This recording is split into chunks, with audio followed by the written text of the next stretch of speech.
ارشاد فرماتے ہیں قیامت کی نشانیوں میں سے ایک نشانی یہ بھی ہے کہ لوگ زکات کو تاوان سمجھنے لگیں گے. زکات تاوان سمجھی جائے گی. آج لوگ زکات کو تاوان سمجھ رہے کہ نہیں سمجھ. اگر علماء سے فتویٰ پوچھ لیا، مسئلہ پوچھ لیا کہ زمین پر زکات ہے کہ نہیں ہے، اور لوگ غلط مسئلہ بول دیتے ہیں کہ ٹھیک ہے زمین پہ زکات نہیں ہے، تو لوگ رمضان شریف آنے سے پہلے پہلے زمین اور پلاٹ خرید کر کے رکھ دیتے ہیں. بہت سے علاقوں میں دیکھا گیا. اور جب رمضان شریف چلا جاتا ہے تو پھر پلاٹ بیچ دیتے ہیں. یہ کس لیے کرتے ہیں؟ صرف زکات سے بچنے. نادان، تو نے زکات کو کیا انکم ٹیکس سمجھ رکھا ہے کہ آفیسران آنے کے بعد تو چھپا دے گا اور ان کی نگاہوں سے چھپ جائے گا، پھر چلے گئے تو پھر تو مزہ کرے گا؟ یہ زکات اللہ کی مقرر کردہ ہے. تو کس نیت سے پلاٹ خرید رہا ہے تیرا رب تیری نیت کو جانتا ہے. تو کس نیت سے زمین خرید رہا ہے اللہ تیری نیت کو جانتا ہے. اگر تو نے خوشی سے زکات نہ نکالی تو اللہ کو نکال دے گا. پھر بیماریوں میں پیسہ بھرو گے، پیسہ چوری ہوگا، پیسوں کو آگ لگے گی، بیوپاری پیسہ لے کر بھاگیں گے.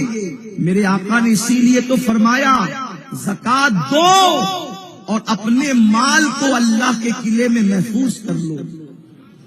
جو لوگ خوشی کے ساتھ زکات دیتے ہیں وہ گویا کہ اپنے مال کو اللہ کے قلعے میں محفوظ کر لیتے ہیں. اس زمین پر زکات نہیں ہے جو زمین آپ نے مکان بنانے کے لیے، فیکٹری بنانے کے لیے خریدی ہے، لیکن جس زمین کو آپ نے اپنے فائدے کے لیے کہ قیمت آئے گی تو بیچ دیں گے اور اس کے بعد قیمت بڑھ جائے گی تو بیچ دیں گے، یعنی آپ نے تجارت کی غرض سے خریدا ہے، اس زمین پر آپ کو زکات دینی پڑے گی اور آج کے بھاؤ کے حساب سے دینی پڑے گی. اس لیے زکات سے جی مت چراؤ. میرے پیارے آقا علیہ السلام کے پیارے دیوانوں، آج مسلمانوں کا مال جو کبھی بیوپاری لے کر بھاگ جاتا ہے، کبھی کوئی ڈبا دیتا ہے، کبھی چوری ہو جاتا ہے، کبھی آگ لگا دیا جاتا ہے، کبھی دکانیں جلا دی جاتی ہے، اس کی وجہ یہ ہے کہ مکمل زکات ادا نہیں کرتے.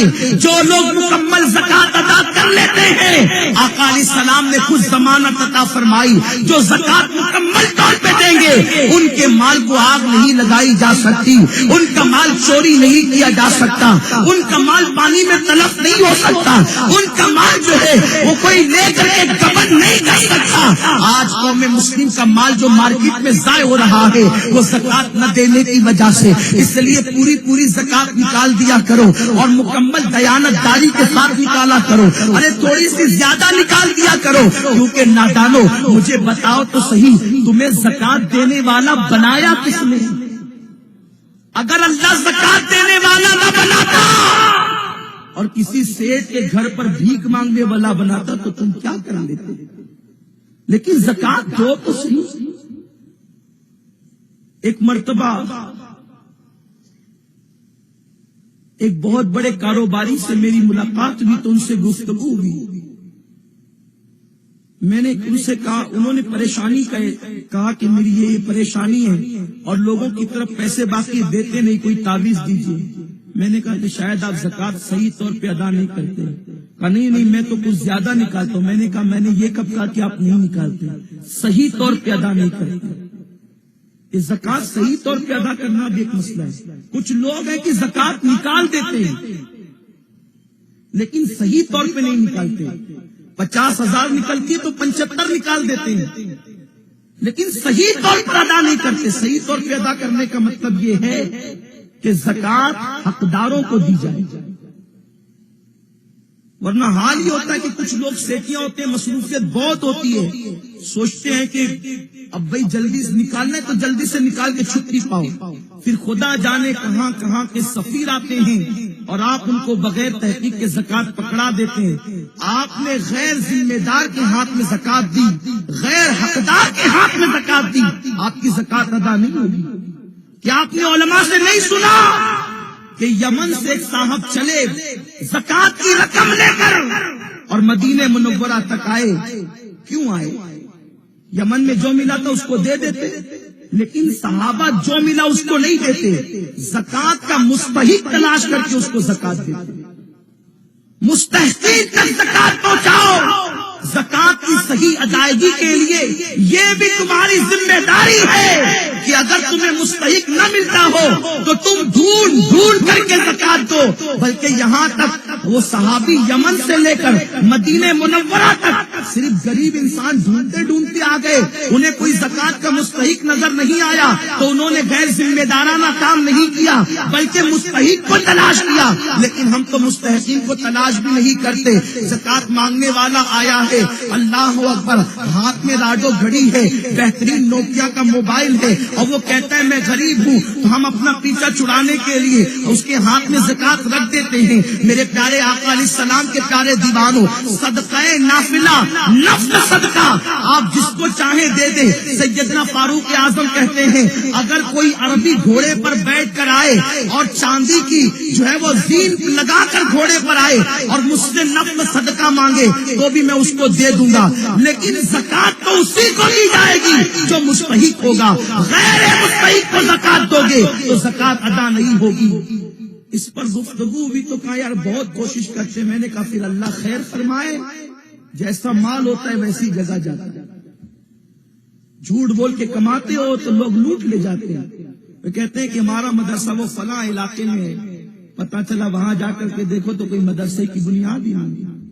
یہ حالات علماء کی ذمہ داری ہے کہ مقامی علماء یہ قانون بنائے کہ ہم جس کی تصدیق کریں زکات اسی کو دی جائے. ہر کس و ناکس کو زکات مت دو ورنہ تمہاری زکات خطرے میں پڑ جائے گی.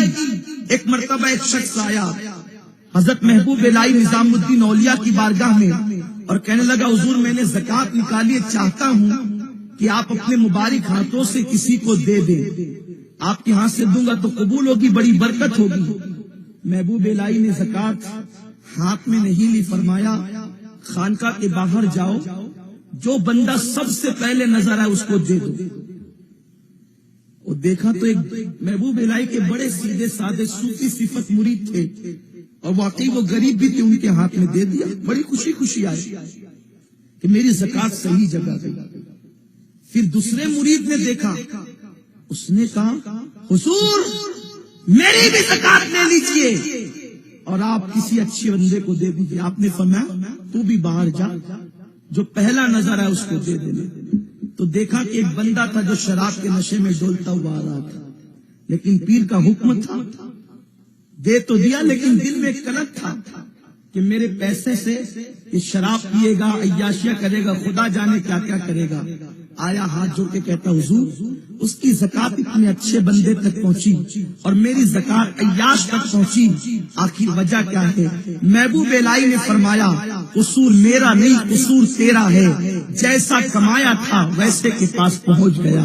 اگر اچھے سے کماؤ گے اچھی جگہ تمہارا مال لگے گا، اور اگر جھوٹ بول کر فریب دے کر اللہ اکبر دھوکہ دے کر کماؤ گے تو پھر تمہارا مال اچھی جگہ نہیں لگ سکتا. لوگ سوچتے ہیں کہ میرا مال جو ہے وہ میں دین کے کام میں نہ دوں، وہاں دوں جہاں پر میرے نام کا بورڈ لگے، اخبارات میں بڑے بڑے اشتہارات چھپے، اور غریب سنیوں کے پیسے جو ہے وہ دین کے کام میں لگتے ہیں. لوگ سوچتے ہیں کہ اللہ اکبر میرا کام دین کے کام میں، میرے پیسے دین کے کام میں لگ رہے ہیں، فلاں کے گناہ کے کام میں لگ رہے ہیں. سنو، اللہ جن بندوں کو چن لیتا ہے اور جن کے مال کو پسند کر لیتا ہے انہی کا مال اللہ کی راہ میں لگتا ہے، ورنہ لوگوں کے مال کو عیاشیوں کی راہ میں، گناہوں کی راہ میں لگتے ہیں. پیارے آقا علیہ السلام کے پیارے دیوانوں، اس پر بہت تفصیلی گفتگو ہو سکتی ہے، لیکن میں اس کو یہی چھوڑ کر بہت زیادہ کہوں تو کہیں آپ کے دل میں شک پیدا نہ ہو جائے کہ میں اپنی گفتگو کے اختتام میں کہیں چندہ تو نہیں کرنے والا ہوں